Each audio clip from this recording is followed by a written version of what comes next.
Halo teman-teman, selamat datang di channel Yojiwa dan terima kasih udah mau nonton video ini. Berhubung sekarang kita lagi PPKM dan aku lagi sering di rumah, akhirnya aku mutusin buat video ini dan aku share ke YouTube buat seru-seruan aja dan sekedar biar nggak bosen saat di rumah terus.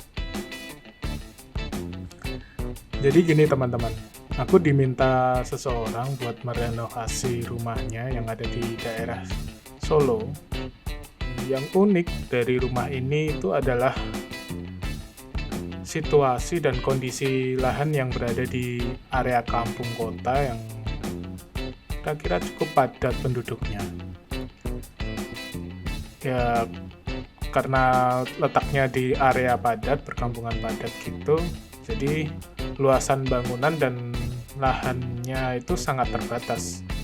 Kira-kira luasnya hanya sekitar 59,4 meter, kurang lebih ya sekitar 60 meter persegi.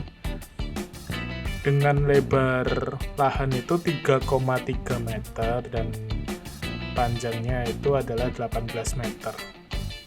Nah, pertama kali mendengar permintaan itu, sebagai seorang architectural designer, aku tuh merasa tertantang dan sangat tertarik tentunya untuk mengolah bagaimana rumah ini nanti bentuknya seperti apa. Nah, ini ada footage dari penampakan rumahnya. Teman-teman bisa simak. Sambil cerita ya teman-teman, singkat cerita ini pemilik rumah adalah seorang ibu yang udah lanjut usia dan keluarga kecil dari anaknya. Singkat cerita, rumah ini itu sebenarnya ingin dijadikan kos-kosan sama beliau, tapi beliau juga masih ingin tinggal di rumah ini dengan nyaman.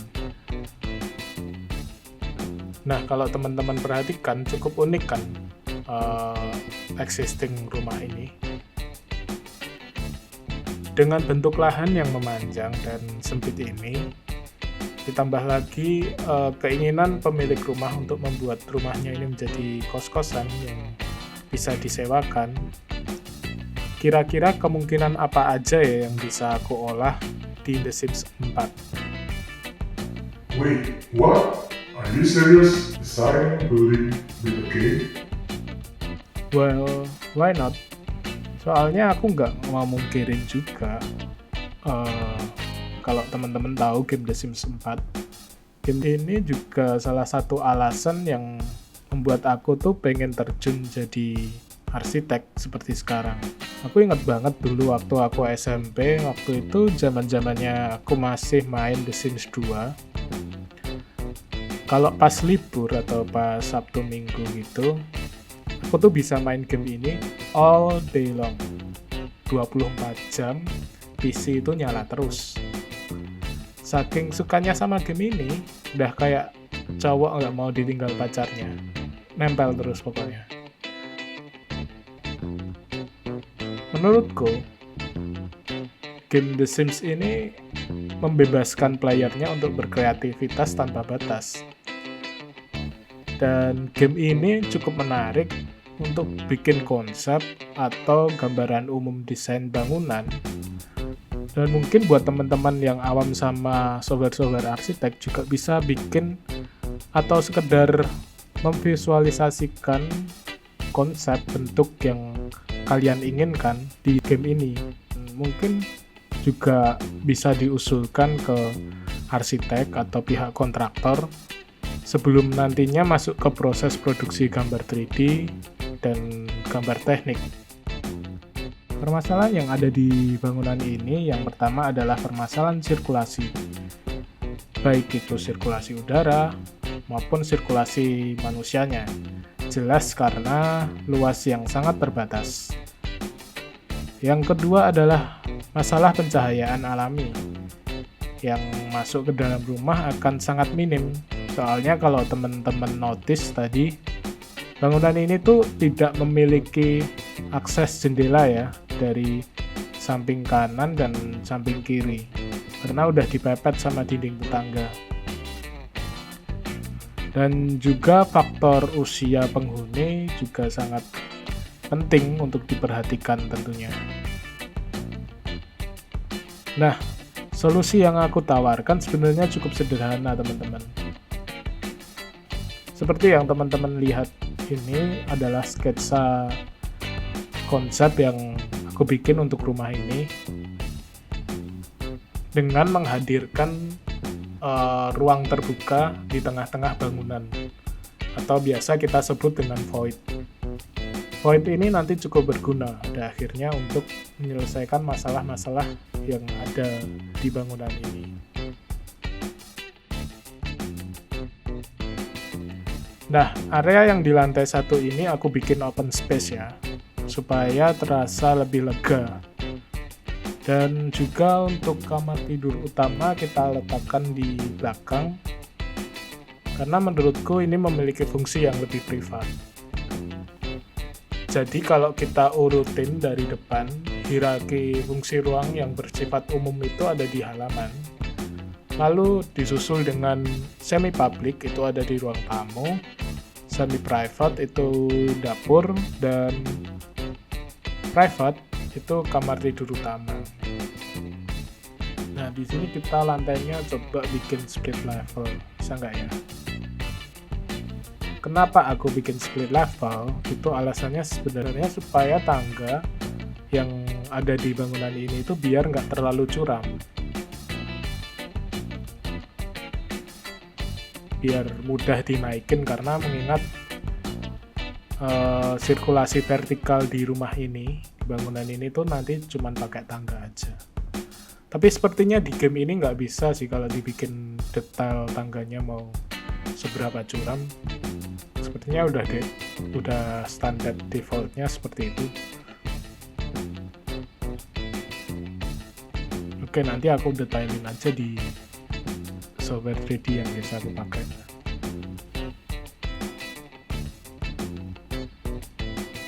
Nah, di area dapur ini kita buat void sampai ke atas supaya ada direct lighting atau cahaya matahari langsung. Supaya nanti ruangan yang memanjang ini itu terlihat terang. Dan tentunya terlihat lebih luas karena ada cahaya yang masuk. Nggak sumpek lah istilahnya gitu. Mungkin di area ini juga bisa ditambahin hijau-hijau ya, supaya nanti penghuni rumah itu masih bisa ngerasain sensasi luar ruangan meski ini itu berada di dalam ruangan.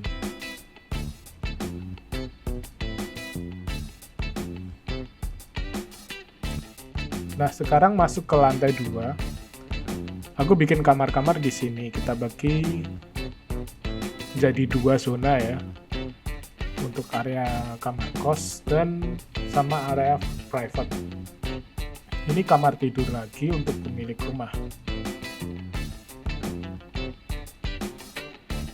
Nah, kamar mandinya mungkin jadi lebih efektif kalau jadi satu sumbu vertikal di area ini.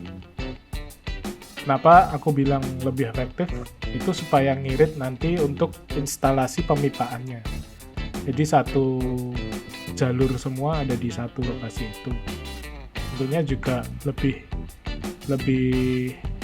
enak untuk maintenance-nya.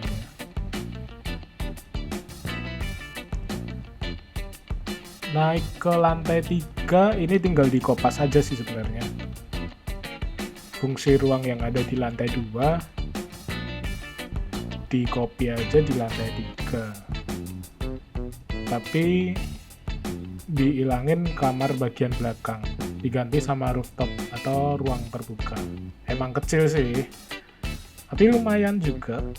Bisa buat tempat jemur baju atau sekedar santai sore sambil minum kopi atau teh dan pantau-pantau tetangga.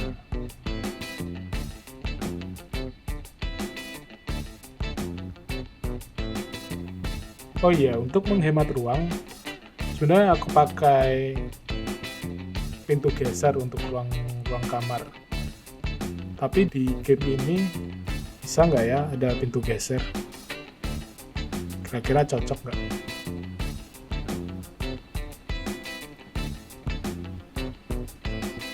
Oke, untuk memaksimalkan cahaya, kita buat bukaan jendela di bagian utara dan selatan. Mungkin bisa pakai modul yang bukaan yang lebar, yang besar gitu, biar nggak nanggung aja. Dan tampak bangunannya juga akan lebih estetik.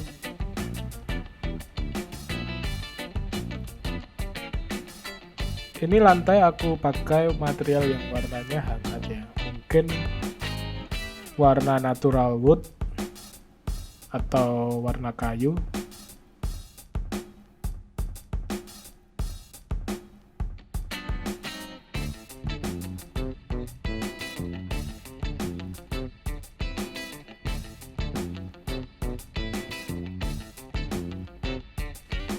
Terus untuk area void ini kita pakai ground cover yang alami juga.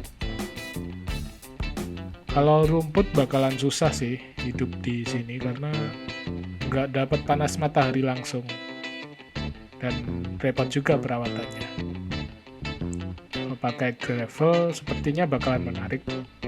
Oh ya, sekedar info aja, gravel itu suara, ya ini selera sih.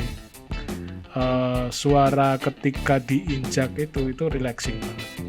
Apalagi kalau pagi-pagi itu gravel ini bisa dimanfaatin buat terapi, buat pijit-pijit kaki itu lintasan kalau buat jalan.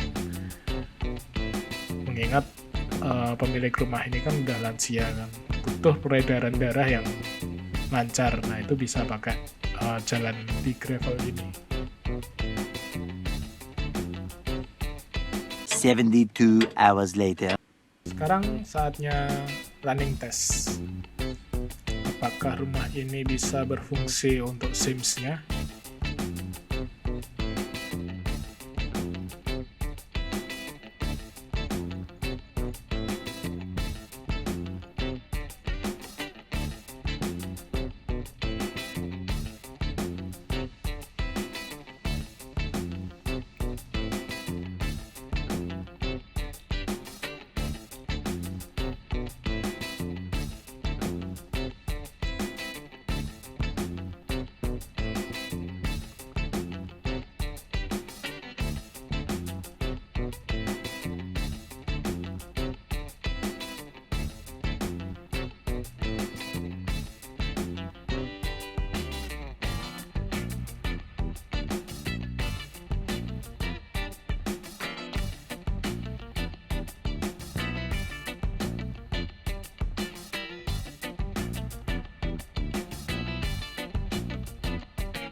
Ya, bisa semua. Oke, kesimpulannya modul lahan 4x18. Ya, kalau di ukuran The Sims kita pakai kotak ya. Jadi 4x18 kotak ini bisa dapat 4 kamar sewa, 2 kamar tidur utama dan 3 kamar mandi, 1 dapur terbuka, 1 ruang tamu, 1 area taman kering, halaman depan rumah, 1 area rooftop, dengan area void yang menjaga sirkulasi udara dan pencahayaan dalam ruangan ini tetap sehat dan nyaman ya teman-teman. Fasad depan bangunan juga cukup simpel, tapi juga terlihat estetik. Dengan material expose-nya, kita tadi pakai material bata expose. Rumah ini jadi terlihat cantik, gak cuma dari luar, tapi juga dari dalam. Oke, konsep ini bisa aku lanjutin menurutku. Jadi aku akan pakai ini sebagai acuan nanti ketika proses detailing gambar di software SketchUp sama AutoCAD, dan nantinya bisa dibangun beneran. Mungkin selanjutnya aku akan upload, kalau udah jadi 3D-nya aku akan upload video animasinya yang lebih detail untuk gambar bangunan ini yang lebih realistis. So, what do you think? Silahkan sampaikan pendapat kalian di kolom komentar di bawah. Kalau kalian ada pertanyaan, bisa jadikan bahan diskusi. Ya, cukup segini teman-teman video kali ini. Kalau kalian suka sama video ini, silahkan like dan share videonya. Jangan lupa untuk subscribe dan klik loncengnya supaya notifikasinya on terus. Sehat terus teman-teman. Dijaga protokol kesehatannya selama PPKM ini dan sampai jumpa di video selanjutnya.